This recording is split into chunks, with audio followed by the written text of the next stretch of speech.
ton majanėlį piliečia, aš kon tik įsipyliau kūrą už 20 eurų ir įsipyliau vos daugiau negu 10 litrų, nes dabar kaina su nuolaida yra tokia.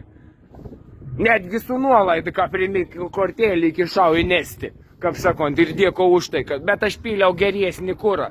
Kad būčiau tokį pylis, tai aš neįsivaizduoju, koks būtų buvus kaina, tu jau sužinosam. Padedam pistoletą atgal į veitą, išsitraukam kiet pistoletą ir žiūram, kon rodys. Nieko mums nerodo, niekių kitų kainų nerodo, mes susirondam stendą. Stends į čia.